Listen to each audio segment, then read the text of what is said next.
जय हरी. एकादश स्कंध भाग 155. 12व्या अध्यायाला आज आपण सुरुवात करूया. गेल्या अध्यायामध्ये म्हणजे 11व्या अध्यायामध्ये आत्मसाक्षात्कारी पुरुषांची अनेक लक्षणं नाथांनी वर्णन केली. आता या 12व्या अध्यायामध्ये तो साक्षात्कार सहज होण्यासाठी प्रेमासारखा दुसरा सुलभ मार्ग नाही हा मुद्दा नाथ महाराज इथे स्पष्ट करतात. भगवंताच्या प्रत्येक चरित्रामध्ये प्रेम भरलेलं आढळतं हे खरं, तरी पण श्रीकृष्णाच्या चरित्रामध्ये प्रेमाचा सर्व बाजूंनी परमोत्कर्ष आढळतो. स्त्री हृदय आधीच कोमल असतं, त्यामध्ये व्यवहारात देखील प्रेमाचा विलास दृष्टीस पडतो. परंतु काही झालं तरी व्यवहारातील प्रेम देहसंबंधी म्हणजे देहबुद्धीवर आधारलेलं असतं. परंतु तेच प्रेम भगवंताकडे वळलं आणि एकदा का त्याला चिकटलं म्हणजे त्यातील देहबुद्धीची घाण आपोआप जळून जाऊन तेच आत्मसाक्षात्काराला खेचून आणतं. गोपींना ते प्रेम साधलं. मोठमोठे योगी वृत्तीनिरोध करून मोठ्या कष्टानं जी समाधी साधण्यासाठी धडपडतात आणि साधल्यानंतर ती टिकवण्यास सावधान राहतात, ती समाधी गोकुळातील अडाणी गोपींनी केवळ प्रेमाच्या जोरावर साधली यात शंकाच नाही. प्रेम समाधीमध्ये मग्न झालेल्या गोपी पाहून शुकाचार्यांसारखे मोठे विरागी आणि ज्ञानी पुरुषसुद्धा आश्चर्यचकित होऊन गेले. भगवंतावर सहज प्रेम करायला गेल्या काय आणि त्या गोपींना साधलं काय हे पाहून परमार्थ चतुर संतांनी प्रेमाचं महत्त्व जाणलं आणि उगीच इतर मार्गांच्या नादी न लागता भगवंतावर प्रेम करण्याची युक्ती साधली.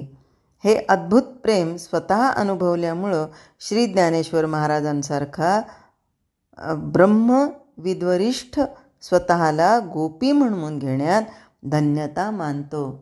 आणि आत्ताही कलियुगामधले अनेक महाराजांनी गोपीचं रूप धारण केलेलं हे आपण पाहतो. नाथांचं हृदय आधीच कोमल, त्यात सद्गुरूंच्या विलक्षण प्रेमाचा अनुभव, म्हणून भागवतात काय, रुक्मिणी स्वयंवरात काय किंवा गवळणींमध्ये काय, नाथांची वाणी प्रेमानं नुसती भरून वाहते. या अध्यायामध्ये असंच झालं आहे. गोपींच्या प्रेमाचं वर्णन संपल्यावर नाथांनी शरीरातील षटचक्रांचं वर्णन केलं.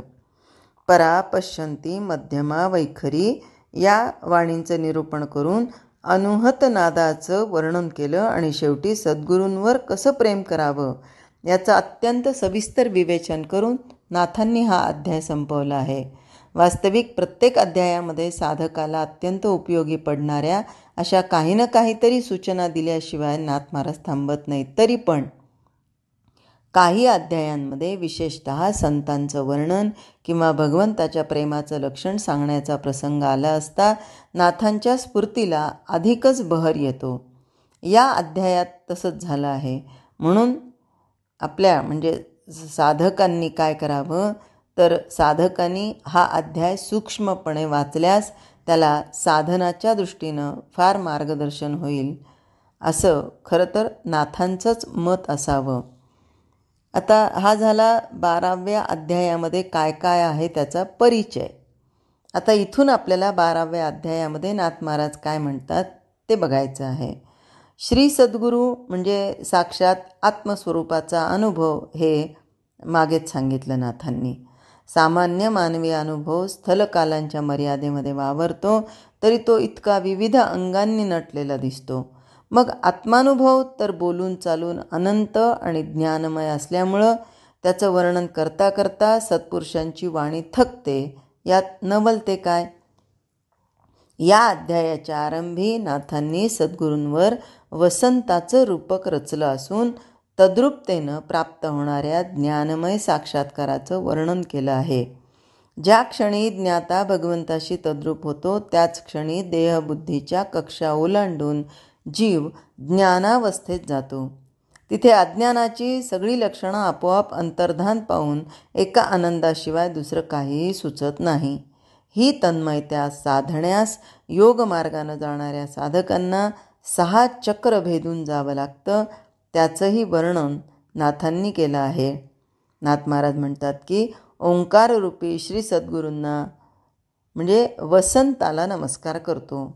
मी आणि तू हा भेद मोडून दोघांचं ऐक्य जेव्हा होतं तेव्हा सद्गुरूरूपी वसंत ऋतू प्रगट होतो. त्याच्याबरोबर वाहणारा ज्ञानमय वारा वाहू लागला म्हणजे अविद्येची जुनी पानं लगेच गळून पडतात आणि वैराग्यानं आरक्त झालेली नवी पालवी शोभू लागते. वैराग्याचा ताप अत्यंत प्रखर असल्यानं देहबुद्धीरूपी झाड शुष्क झालेलं असतं. सद्गुरूच्या येण्यानं त्याला कोवळी लसलुशीत अशी नवी पल्लव फुटतात. मग त्याच झाडावर फांद्यांना जीवन येऊन सोहम भावाची म्हणजे अहम ब्रह्मास्मीची फुलं उमलतात.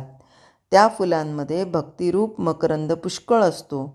तो पिण्यासाठी कृष्णाशी तादात्म्य पावल्यामुळं काळे झालेले भ्रमररूपी भक्त तिथे येतात आणि तो मकरंद अत्यंत नाजूकपणे सेवन करून आनंदानं हृदयकमलामध्ये स्थिर होतात.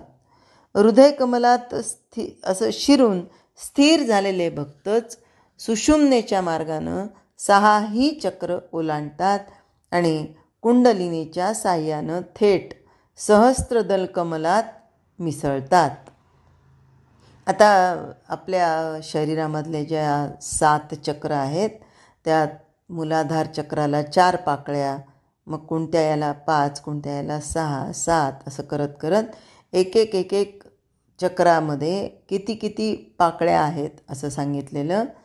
आणि त्या कमलातील पराग पांढरा शुभ्र असतो, कारण शुद्ध सत्वाशिवाय दुसरा गुणच तिथे उरत नाही.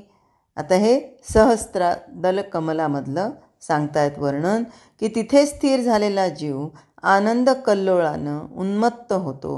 10 प्रकारचे अनुहत नाद ऐकता ऐकता जीवाची वासना पूर्ण होऊन तो सोहम शब्दाची गर्जना करू लागतो. आता हे जे कोणी सातत्याने मेडिटेशन करतात किंवा 7 चक्रांचं ध्यान करतात त्यांना हा विषय लक्षात येण्यासारखा आहे. वनामध्ये वसंत संचरला म्हणजे कोकिळा कूजन करू लागतात.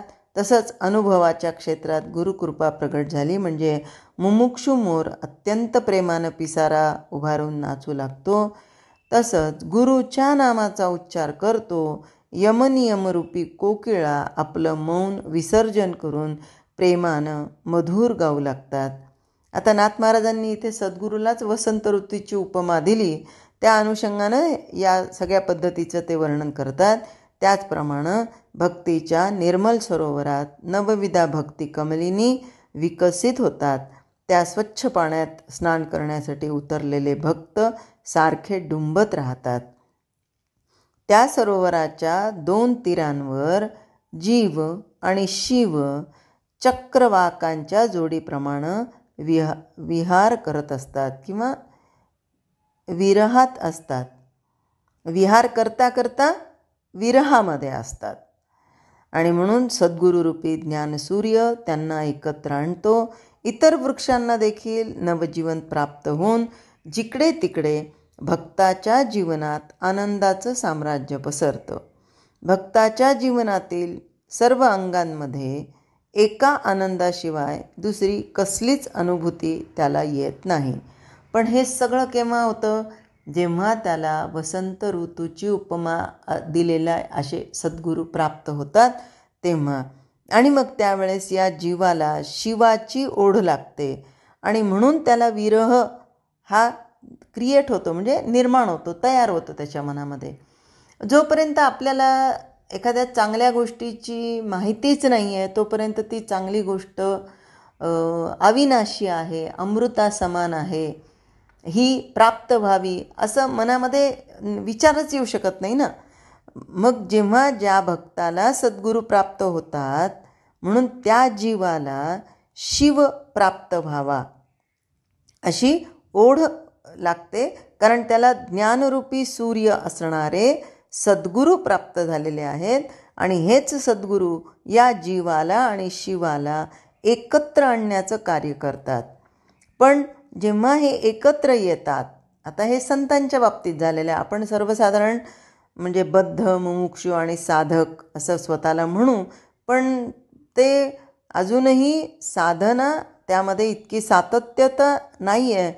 त्यामुळे आम्हाला भक्ताच्या जीवनातील सर्व अंगांमध्ये एका आनंदाशिवाय दुसरी कसलीच अनुभूती नसते, हा अनुभव अजून तरी आलेला नाही आहे. म्हणून आम्हाला कशाची गरज आहे? तर सत्संगाची गरज आहे. आपल्या प्रारब्धानुसार जसा जसा आपल्याला सत्संग प्राप्त होईल तसा तसा सत्संगाचा महिमासुद्धा आपल्याला कळत जाईल. आणि ही साधना, यामध्ये सातत्य राहिलं म्हणजे मग जीवनातील सगळ्या अंगांमध्ये आपल्याला आनंदाशिवाय दुसरी कसलीच अनुभूती येणार नाही. आणि खऱ्या अर्थाने आपल्यावर आत्ताच सद्गुरू कृपा झाली आहे असं निश्चयाने, खात्रीने, निशंक वृत्तीने जर मानत गेलो तर याचाच अर्थ काय आहे की आपल्याला निदान एकनाथी भागवत ऐकण्यासाठी रोजचे 10 मिनिट काढायचे आहेत, मिळतायत, काढतोय, ऐकतोय, हेही पण एक प्रकारे सद्गुरू कृपाच समजावी. सत्संगाचा महिमा ऐकूया उद्याच्या भागात. जय हरी.